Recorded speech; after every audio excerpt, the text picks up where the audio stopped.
Familia, ¿cómo estáis? Bueno, pues por fin se ha estrenado Asbestas, de Rodrigo Sorogoyen, una de las películas que más esperaba de este año 2022 y que fue preseleccionada para que intentara representarnos en los premios de la Academia, vamos, en los Oscar a Mejor Película de Habla Inglesa, creo que es el nombre actualmente de la categoría, junto a Cinco Lobitos y Alcarrás de Carla Simón, que finalmente fue la designada para intentar pasar el corte final, ¿no?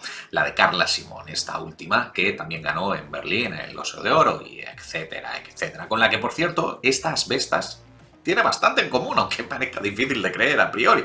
No solamente por el marco rural, sino también por esa historia de base sobre esos dos mundos opuestos que se dirigen a toda velocidad el uno contra el otro por la misma vía del tren y donde, lógicamente, solamente uno podrá seguir adelante. Pero mientras que la película de Carla Simón utiliza una serie de estampas más o menos contemplativas, pues la de Rodrigo Sorogoyen también es bastante contemplativa en cierto sentido, pero es imposible abstraerte de esa tensión soterrada dentro del metraje como si fueran cuchillos afilados a punto de rebanarte el pescuezo. Y quizás por eso mismo, a mí personalmente me ha gustado más esta película de Sorogoyen. Hoy hablamos de Asbestas, cabecera y comenzamos.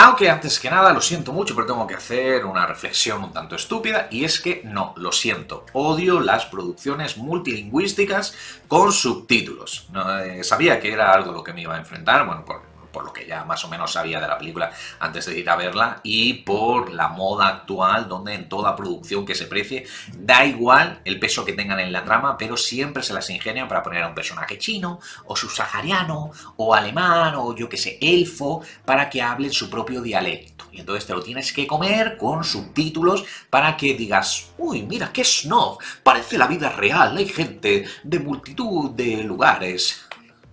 Lo siento, no puedo. Me molesta muchísimo estar viendo cualquier cosa y tener que detener o centrar mi atención en una serie de subtítulos en lugar de lo que está pasando en la pantalla. Lo siento mucho, y en este caso en Asbestas tenemos un poquito de español, que es la lengua que domino. No, si es que la culpa es tuya por no saber idiomas. ¡Tócate!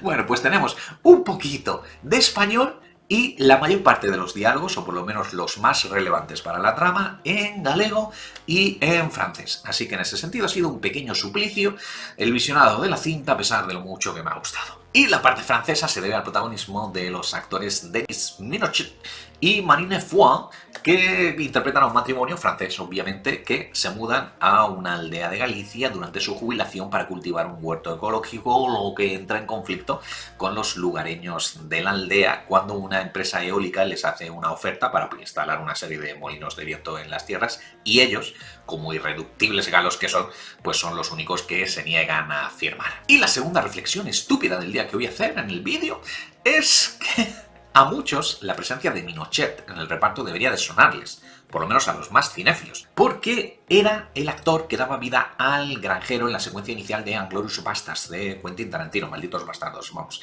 que era interrogado por el gran Christoph Waltz por tenencia, vamos, por estar cobijando en su granja a disidentes del régimen nazi. Una secuencia inicial, por cierto, que también tiene bastante paralelismo con Asbestas, por esa calma tensa que te ponía los pelos de punta. Pero digo que debería de sonaros este actor, Minochet, aunque solamente sea por esa película, pero es que está prácticamente irreconocible, o sea, tampoco hace tanto tiempo de Malditos Bastardos, y su cambio físico es brutal. Sí, ya sé que esto es completamente superficial, pero ya aunque solamente sea por salseo, me gustaría saber a qué es debido ese cambio físico. No sé si por el hecho de estar en una de Tarantino y que luego las expectativas no se viesen cubiertas con el resto de su carrera, que no sé cuál será, la verdad, o quizás sea un cambio simplemente orgánico, natural e incluso buscado por el propio actor, no lo sé. Que, ojo, esto podría parecer una minucia estética, pero no. Yo creo que en realidad este cambio físico le juega a favor en el caso de Minochet y de su personaje, porque tiene una apariencia zen y espiritual que con otro físico le habría recortado bidimensionalmente, pero en cambio con esta presencia que tiene contrasta mucho con su apariencia benévola, ¿no? Esa secuencia, por ejemplo, imponente cuando va a rendirle cuentas a la casa de sus vecinos, a los Ant, que les están haciendo la vida imposible, ¿no? Y se encara con el menor de los hermanos. O sea, es que esa diferencia de cuerpo entre uno y otro es que te da la sensación, hay un momento incluso que él está encorvado contra el otro hermano y está así con la mano, y digo, joder, es que si quisiera le podría arrancar la cabeza de un manotazo. Entonces contrasta muy bien, le da profundidad, como una especie de gigante noble, y eso también hace que, bueno, no lo voy a mencionar, pero una de las escenas relevantes que tiene lugar más o menos a mitad del metraje, que es la, digamos, de mayor clímax, pues hace que realmente funcione y tenga sentido con la escena inicial, fantástica, por cierto, donde se ve la doma de un caballo salvaje o algo así. Bueno, estas cosas que hacen por ahí por el norte. De coger a un caballo, ¿no? Vamos a reducirlo y a tirarlo al suelo, ¿eh? En fin, asbestas. Y ya que estamos hablando de bestias, pues tengo que ponerme de pie, una vez más metafóricamente hablando, para aplaudir a Luis Zaera, que no solamente se echa la película a sus espaldas, sino que literalmente se la come cada vez que irrumpe en escena, una auténtica fuerza de la naturaleza que te hace presagiar que la historia para el matrimonio formado por Minochet y Foix no va a terminar lo que se dice precisamente bien. Sorprendente el crecimiento del actor en los últimos años. Yo la primera vez que le puse nombre y apellidos a este señor fue en la serie de Telecinco, Vivir sin permiso, donde en realidad lo que me estaba preguntando es, bueno, ¿y este tío de dónde coño ha salido?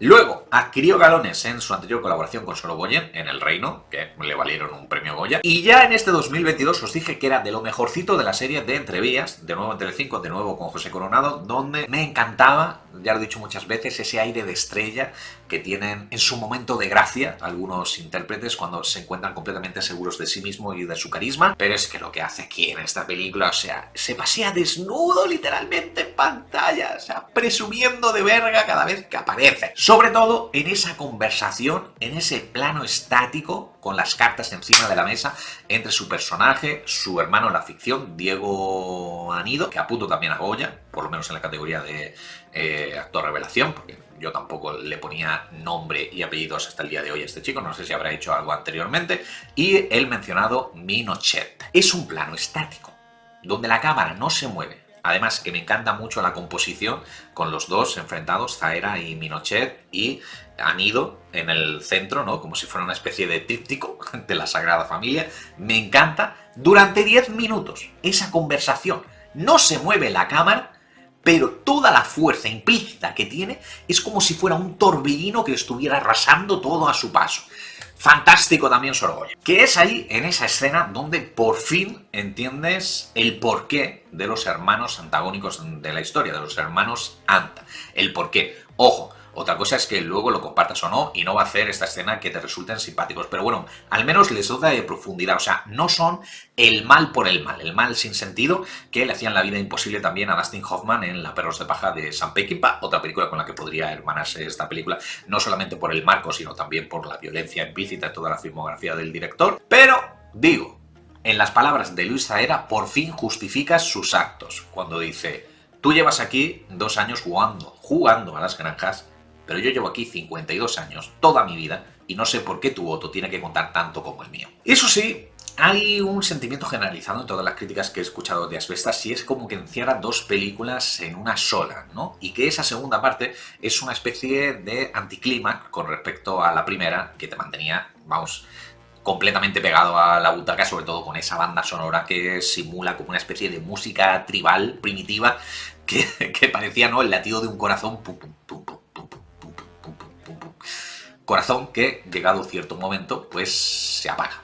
Y ahí, para muchos, debería de haber terminado la película. Y sí, estoy en parte de acuerdo con esos comentarios. Es cierto que esa segunda parte, teniendo en cuenta además que ya anticipas cómo va a terminar la historia, pues se te hace un poco redundante, un poco pesada. Pero si lo miras con perspectiva, si solamente hubiéramos tenido esa primera parte de Asbestas, ¿qué es lo que hubiera resultado al final? Una historia de buenos y malos con un final agridulce, una especie de, no sé, historia espeluznante como Funny Games, el original o el remake, tanto me da que me da lo mismo.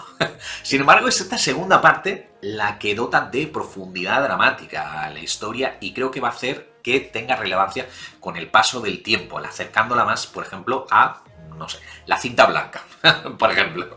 Tanto Funny Games como La Cinta Blanca, obras de también genial Michael Haneke. Y es que si me sorprendió en su día, aunque luego pensándolo dices, ¡qué cabrón!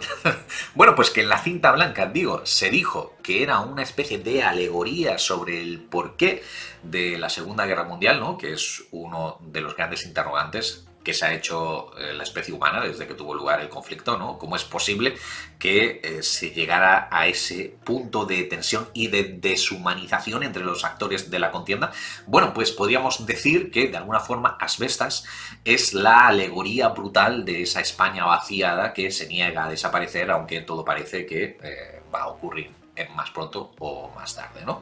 Además, también esa segunda parte de Asbestas, Asbestas 2, bueno, pues encierra otro de los grandes momentos de la película y es cuando Marina Fua, convertida a su pesar en la nueva protagonista de la película, va a exponerle la situación a la matriarca de su familia vecina, de los Anta, ¿no? Que me recuerda mucho, ya que estamos hablando de Asbestas como un drama rural, pues a ese otro gran referente que tenemos aquí en España, que es Lorca y especialmente Bodas de Sangre. O sea, esa escena es literalmente obra de Federico García Lorca, allí donde esté enterrado. Y sí, he vuelto a hablar de teatro en otro vídeo, lo siento.